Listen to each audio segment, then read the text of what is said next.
L'esprit de l'escalier, une émission d'Elisabeth Lévy avec Alain Finkielkraut, un partenariat RCJ Causeur. Bonjour à tous, bonjour Alain Finkielkraut. Bonjour. Il croyait faire la révolution, ce fut une révolte bruyante, festive et généreuse de la jeunesse. La légalisation de la pilule en 67, les grandes grèves ouvrières du printemps 68 ou encore la prise en main du ministère de l'Éducation nationale par les partisans de l'école nouvelle ont sans doute bien plus révolutionné la vie concrète et ébranlé l'ordre social que la rébellion du quartier latin. Mais c'est le mouvement étudiant qui est devenu un mythe et une boussole idéologique. Pour aller vite, 68 c'est de gauche et à partir de 1983, 68 c'est le cœur de l'identité de la gauche qui troque le social pour le sociétal. Politiquement, mai 68 était terminé en juin de la même année. L'ordre gaulliste semblait solidement rétabli et Maurice Clavel, qui avait vu en mai une vengeance de l'esprit avec un grand E, se désolait de voir la France des frigos et des bagnoles se ruer vers les plages. Pourtant, ce mouvement sans lendemain n'en finit pas d'avoir des surlendemains. Le signifiant mai 68 est devenu l'enjeu d'une véritable guerre mémorielle. Au fil des célébrations, le discours critique a gagné du terrain d'ailleurs, faisant de mai 68 le moment fondateur de la désintégration française et le symbole de l'hyper-individualisme consumériste. Aujourd'hui, Alain Finkielkraut, mai 68 a de la barbe et ses protagonistes obscurs ou célèbres entrent en maison de retraite quand celle-ci n'est toujours ouverte, malgré leur rêve d'adolescence éternelle. Mais leur glorieuse épopée ne semble pas tant que cela passionner leurs petits-enfants. Et je vous demanderai, Alain Finkielkraut, si le mythe survivra à la génération qui l'a porté. Mais nous allons bien sûr commencer par évoquer l'attentat de vendredi qui a fait 4 morts et 16 blessés à Carcassonne et Trèbes, une petite ville de l'Aude. Et pour une fois, ce n'est pas le nom du terroriste marocain de 25 ans qui fait la une de tous les médias, mais celui du lieutenant-colonel Arnaud Beltrame, comme si notre société de confort redécouvrait enfin les vertus de l'héroïsme, Alain Finkielkraut. Après les attaques les attaques meurtrières de Carcassonne et de Trèbes, le gouvernement a promis de lutter contre un terrorisme qu'il ose qualifier d'islamiste. Et il n'y a aucune raison de mettre en doute sa détermination. Mais quand on apprend que l'assassin, bien que fiché S, ne faisait pas l'objet d'une surveillance particulière, on a de quoi être inquiet. Cela signifie non que la police fait mal son travail, mais qu'elle est submergée. Il y a trop de suspects, trop d'individus dangereux et susceptibles de passer à l'acte pour ce que sont les capacités de contrôle et de répression d'un État démocratique. Nous n'en avons donc pas fini avec le terrorisme. Et quand bien même nous sortirions vainqueurs de ce combat, nous n'en aurions pas fini avec l'islamisme. Il y a les attentats et il y a les Molenbeek qui se multiplient sur le territoire national à l'image de la cité Ozanam à Carcassonne où vivait le terroriste et où les policiers venus perquisitionner ont été accueillis par des cris de haine. Pardon. Mais vous l'avez dit, Elisabeth, il n'est pas possible de parler de cet événement sans évoquer la haute figure d'Arnaud Beltrame, le lieutenant-colonel de gendarmerie qui, hier matin, a succombé à ses blessures. On dit de lui qu'il est mort en héros. Vous avez repris ce terme, je ne le récuse pas. Je ne suis pas sûr néanmoins qu'il soit tout à fait approprié. Arnaud Beltrame n'a pas risqué sa vie pour la patrie, mais pour sauver la vie des otages.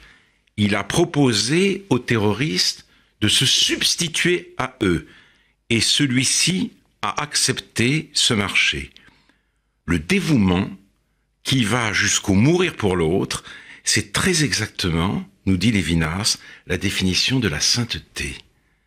Avec ce sacrifice bouleversant, en tout cas, on est aux antipodes du kamikaze qui ne donne pas sa vie, mais qui, en transformant son corps en arme de destruction, démultiplie sa mort et s'efforce, au nom d'Allah, de tuer le plus de mécréants, d'infidèles ou d'apostats possible.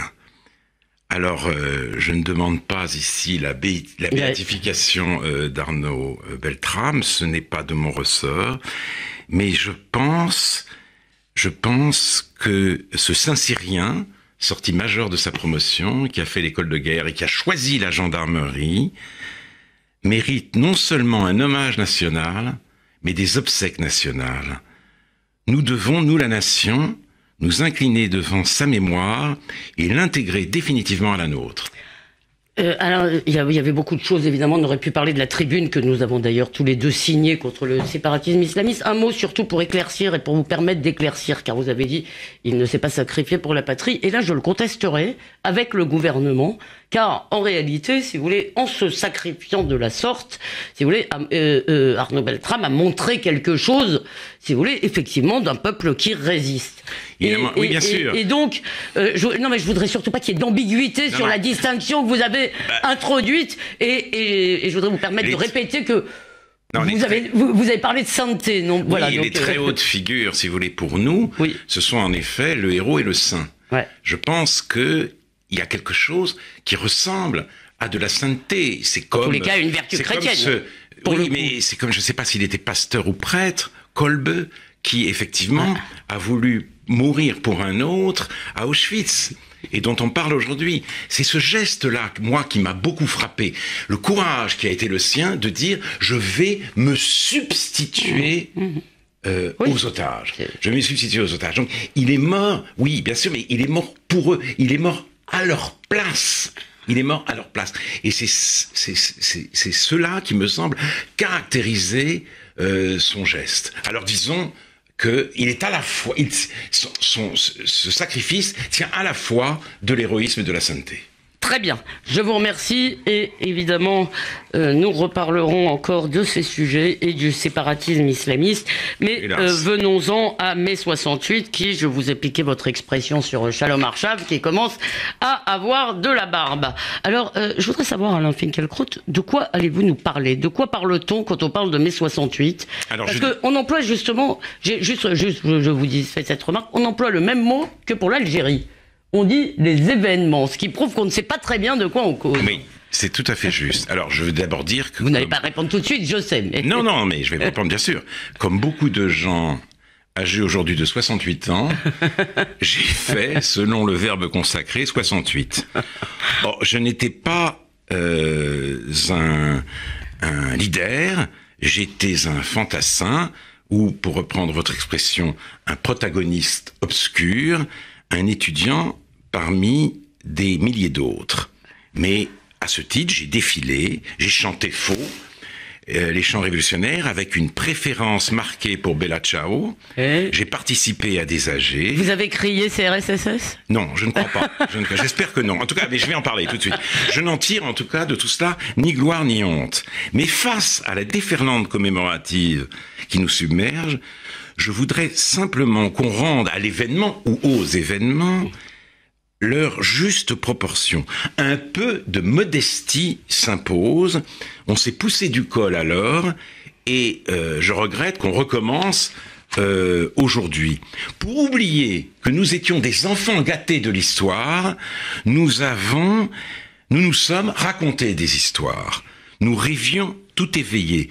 Nous fantasmions un destin épique. CRSSS, scandions-nous. Alors, j'espère que je ne le scandais pas, mais... On ne saurait l'exclure. On ne saurait l'exclure. Mais non. Nous ne sommes pas entrés en résistance. Nous n'avons pas pris le palais d'hiver. Nous n'avons pas fait, fort heureusement, la révolution. Mai 68 n'a dévoré ni ses ennemis, ni ses enfants. Ce n'était pas une révolution. Alors c'est là que je vous réponds. C'était, et de cela on peut avoir la nostalgie, une interruption. Métro, boulot, dodo, la vie suivait son cours, et tout d'un coup, le temps a été suspendu. On a levé la tête, la parole a rempli l'espace dévolu au transport. J'en conserve un souvenir ému, et je reprends à mon compte cette phrase de Maurice Blanchot: Quoi qu'en disent les détracteurs de mai, ce fut un beau moment lorsque chacun pouvait parler à l'autre, anonyme, impersonnel, homme parmi les hommes, accueilli sans autre justification que d'être un homme. C'était déjà là. Et je trouve toujours beau des slogans comme « Parlez avec vos voisins »,« Il faut discuter partout et avec tous », même si j'aime également le silence et qu'on me laisse tranquille. C'est devenu plus en plus parler avec vos voisins. Oui. Si vous voulez, les fêtes des voisins, c'est devenu très mûré. Juste pour vous signaler un article de Paul Thibault qui paraîtra dans le prochain Causeur et qui dit que la caractéristique de votre génération, c'est que vous n'aviez pas fait de guerre. Et voilà. Voilà. Que quand vous dites vous étiez les enfants gâtés, c'est-à-dire ils en voulaient à leur père qui, eux, avaient quand même fait la guerre. On n'en voulait pas à nos pères, mais il y avait comme une honte, c'est-à-dire... Et donc on a voulu combler la distance qui nous en séparait, dire voilà... C'était votre guerre, c'était votre guerre. Nous aussi, nous pouvons être des résistants. Allez. Alors, je dis simplement que, oui, j'aime aussi qu'on me laisse tranquille, et imaginer seulement les trains transformés en forum permanent, ce serait un cauchemar. Il n'en reste pas moins que cette effervescence avait quelque chose d'extraordinaire. Et vous ne l'avez pas retrouvé avec Nuit debout, pourtant. Non, oui, voilà. Voilà, il suffit de faire la comparaison. En effet, elle n'est pas en faveur de Nuit debout. Mais il est d'autres slogans qui me révulsent, d'autant plus aujourd'hui qu'ils ont été suivis d'effets et que ces effets ont été dévastateurs. Je vous en cite quelques-uns. L'éducateur doit être lui-même éduqué. Professeur, vous nous faites vieillir. Ne dites plus monsieur le professeur, dites crève salope. Professeur, vous êtes aussi vieux que votre culture. Votre modernisme n'est que la modernisation de la police, la culture en miettes. En 68, les jeunes sont apparus en majesté sur la scène du monde et ils ont dénoncé avec force l'autorité comme une modalité de la domination. De 68 date la confusion du maître qui enseigne avec celui qui opprime. Dans la foulée de la grande révolte, Ricoeur, qui était à l'époque recteur ou président de l'université de Nanterre, a reçu sur la tête le contenu d'une poubelle. 2 fois, semble-t-il même. Et l'institution, au lieu de tirer la leçon de cette barbarie, a fait sien le contresens qui l'a rendu possible. Oubliant que, comme l'écrit Lévinas, l'extériorité du maître accomplit la liberté au lieu de la blesser, ou, pour le dire avec les mots de Hannah Arendt, que dans l'éducation, la responsabilité du monde prend la forme de l'autorité, l'école, c'est 68 ardisé pour le plus grand malheur des enfants et des adolescents. De ce que la philosophie des Lumières nous a appris à considérer comme le propre de l'homme, penser et agir par soi-même, elle a fait non plus le fruit d'une maturation, mais une propriété naturelle et même native. Dès lors, les enfants et les jeunes sont devenus les acteurs de leur propre éducation. Et l'autorisation a succédé à l'autorité. Pour la pédagogie issue de 68, l'enseignement ne doit plus être l'enseignant ne doit plus être le représentant du pouvoir au sein de l'institution, il doit faire en sorte que les élèves s'expriment. Aussi en est-on venu à donner la parole avant de donner la langue. Résultat, les héritiers de 68 ne parlent plus sans maltraiter leur idiome. Oui, vous avez raison. Simplement, j'attire votre attention sur un autre excellent article qui va paraître de Barbara Lefebvre, qui montre elle très bien comment, dans le fond, si vous voulez, cette question à l'école, 68, si vous voulez, entérine des choses qui étaient déjà là et qui étaient déjà là dans les tuyaux administratifs, en quelque sorte. L'école nouvelle, elle montre la généalogie de tout ça. C'est passionnant. Mais tout de même, Alain Finkielkraut, j'entends bien, là, vous êtes dans la partie un peu réquisitoire.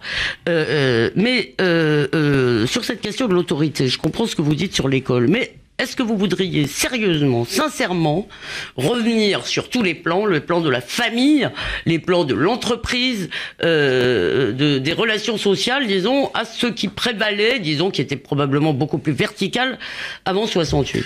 Peut-être pas. Je pense qu'une certaine verticalité est nécessaire. Et de ce point de vue-là, je suis d'accord avec le président Macron, ou le président Macron est d'accord avec moi. Oui, on va dire ça comme ça. Mais du moins, en tout cas, à l'école. Je crois que Oui. 68 a vraiment contribué à bouleverser les rapports à l'école et à disqualifier l'idée même d'une dissymétrie des rôles. Et ça, de cela, nous avons beaucoup de mal à nous remettre. Je ne veux pas faire un réquisitoire. Je vous ai dit tout à l'heure, il y a quelque chose dans l'interruption de 68 que je trouve magnifique. Mais 68, c'est aussi le triomphe de la spontanéité, vous ne me contredirez pas, sur les conventions et les bienséances. On laisse les manières à la bourgeoisie, on ne s'embarrasse plus de forme, on se défait de l'étiquette et des salamalecs. On liquide les derniers vestiges de la société hiérarchique. Dans l'univers de l'égalité, tout le monde doit pouvoir être soi-même sans faire de chichi. C'est le début de la fin de la cravate. Le guindé fait place au cool. Sauf que la spontanéité n'est pas toujours cool. Oh, mais vous n'êtes pas cool non plus. Mais moi, je suis pas. Mais oui, mais la spontanéité non plus. n'est pas toujours cool ou sympa. Elle peut être brutale. Je suis nerveux, mais je ne suis pas brutal. C'est vrai. Je suis angoissé, mais je ne suis pas brutal. Et cette brutalité, nous l'apprenons aujourd'hui à nos dépens. Voici que des injures au crachat, de l'empiètement sur le domaine d'autrui par des comportements toujours plus bruyants et péremptoires, aux agressions contre les détenteurs de l'autorité, qui se sont multipliées depuis la poubelle de Ricoeur, les incivilités envahissent l'espace et pourrissent la vie. La civilité nous revient par l'intermédiaire de son antonyme. Donc, ce que nous apprenons, c'est que l'inhibition n'est pas un rappel à l'ordre, comme on le disait en 68, c'est un rappel à l'autre. Oui, c'est ce qu'on appelle le surmoi du reste en psychanalyse. Mais Alain Finkielkraut, je crois que c'est Lacan, me semble-t-il, qui disait aux contestataires, vous voulez en mettre et vous allez en avoir un. Et est-ce que dans le fond, c'est ce que disent aussi les critiques de gauche depuis Régis Debray en 78, est-ce que dans le fond, ce maître, c'est le marché? C'est-à-dire, est-ce que vous épousez cette critique qui fait de mai 68, si vous voulez, la matrice du libéral libertaire d'aujourd'hui? Je n'aime pas, si vous voulez, les explications. Voilà. Oui, voilà. C'est-à-dire ça. C'est intéressant parce que cette critique, elle va de gauche à droite. Oui. C'est la critique de Michéa et de Régis Debray d'un côté. C'est aussi celle de Patrick Buisson et d'Éric Zemmour. Alors, je ne dis pas ça pour disqualifier l'une par l'autre, pas du tout. Oui. Mais il y a un large spectre, si vous voulez, de penseurs, d'intellectuels qui raisonnent ainsi. Moi, j'entends ce qu'ils disent, je suis un peu rétif à les explications en termes de ruse de la raison. Je ne crois pas que le capitalisme avait besoin de cela, et ce n'est pas parce que en 68 on a voulu affirmer la légitimité du désir et des plaisirs que la société de consommation a pu en quelque sorte s'installer dans nos existences. Et sur les droits, sur l'extension des droits, sur la société des droits, si vous voulez, tels que nous la vivons aujourd'hui. Ça, je suis tout à fait d'accord. Oui, c'est-à-dire que nous avons assisté à partir de cette date à ce qu'on pourrait appeler un emballement des droits de l'homme. Et ça, je crois que ça remonte en effet à 68. Et il faut lire le dernier livre de Manon là-dessus, qui est absolument formidable. Oui. Voilà, allez-y.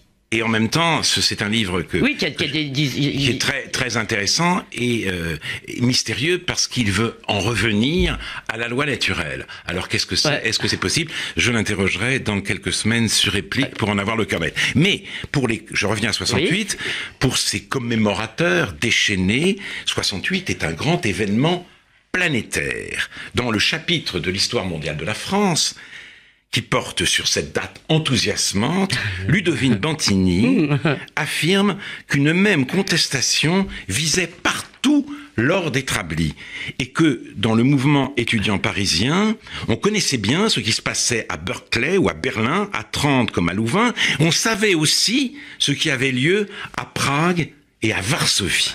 Eh bien, c'est faux. On ne savait pas, on projetait. Kundera l'a dit, Mais qui écoute encore aujourd'hui Kundera? Mai 68, je le cite, c'était une révolte des jeunes. L'initiative du printemps de Prague était entre les mains d'adultes qui fondaient leur action sur leur expérience et leur déception historique. La jeunesse, certes, a joué un rôle important dans ce printemps, mais non prédominant. Prétendre le contraire est un mythe, fabriqué a posteriori, en vue d'annexer le printemps de Prague à la pléiade des révoltes estudiantines mondiales. Et Kundera poursuit cette très éclairante comparaison. Le Mai parisien mettait en cause ce qu'on appelle la culture européenne et ses valeurs traditionnelles. Le printemps de Prague, c'était une défense passionnée de la tradition culturelle européenne, dans son sens le plus large et le plus tolérant du terme, la défense autant du christianisme que de l'art moderne, tous deux pareillement niés par le pouvoir. Le mot même de tradition hérissait les 68 arts et même les faisait éclater de rire. Cours, camarade, oui. Le vieux monde est derrière toi, disait-il. L'anti-élitisme a commencé alors sa fulgurante carrière. La notion même de culture était contestée au nom de l'équivalence des goûts, des pratiques et des discours. Le pas était ainsi franchi de la grande proclamation émancipatrice « Tous les hommes sont égaux » à l'affirmation nihiliste « Tout est égal ». Kundera rappelle que ce sont le théâtre, les films, la littérature qui ont tout au long des années 60 préparé le printemps de Prague. Il rappelle aussi que c'est l'interdiction à Varsovie d'un spectacle de Mickiewicz, le plus grand poète romantique polonais, qui a déclenché la fameuse révolte des étudiants en 68.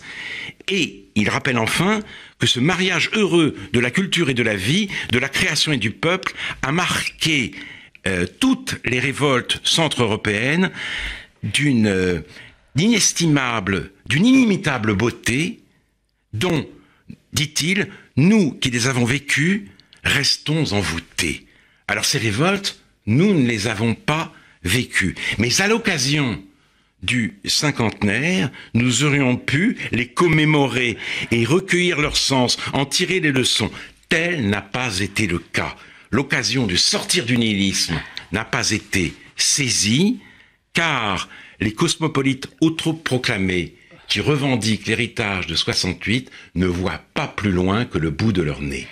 Oui, et qu'ils sont aussi, vous l'avez dit, des liquidateurs d'un certain héritage, bien qu'il y eut dans les forces agissantes à ce moment-là, je viens de le redécouvrir en lisant un livre qui s'appelle L'univers contestationnaire, livre que je trouve magnifique, et il y avait beaucoup de chrétiens, y compris des évêques, qui étaient, disons, à la pointe du mouvement, en quelque sorte. Donc, oui, c'était des chrétiens, mais c'était déjà un peu la théologie de la libération, et ça préparerait le tournant humanitaire du christianisme, aujourd'hui critiqué, regretté, notamment par Alain Besançon. C'était pas Ratzinger, c'était déjà le pape François. Oui, et d'après vous, on parle beaucoup finalement de crise de la transmission à partir de 68, puisque finalement, ce choix de la non-transmission était assumé. Dans le fond, est-ce que vous pensez qu'on peut encore, aujourd'hui, vous avez appelé à la modestie, mettre sur le dos de 68 et des 68 arts autant des mots qui nous rongent? Non, mais il est vrai que sur ce sujet-là, l'école, après 68, a connu ce que Joël Goebbels appelle son tournant communicationnel. On est passé vraiment du paradigme de la transmission au paradigme de la communication. Et alors, peut-être que cela serait arrivé sans les événements, mais ceux-ci, si vous voulez, ont donné une aura contestataire, quasi révolutionnaire à un tel infléchissement. Et aujourd'hui, en tout cas, puisque l'occasion nous est venue de réfléchir à ces événements, il faut en revenir à cette confusion initiale du maître qui enseigne et du maître qui opprime pour en sortir définitivement. Espérons-le, cher Alain Finkielkraut, je ne peux pas vous poser les questions que je voulais sur l'évolution de la famille, mais je suggère aux auditeurs d'écouter en doublette l'excellent réplique d'hier sur Marianne Durano et Laurence Brunet. Voilà, sur les nouveaux modes. Sur la GPA, la PMA et les nouveaux enjeux de la bioéthique. Les nouveaux modes de procréation, ce sont aussi finalement des conséquences lointaines. La semaine prochaine, nous ne serons pas là, bien sûr, en raison des fêtes de Pessard. Mais on pourra d'ici le 8 avril vous lire dans Causeur. Réécouter cette émission sur causeur.fr et radio RCJ.info. Raksaméar à tous, bon céder et Raksaméar à vous, cher Alain. Raksaméar. Attention, offre flash pour vous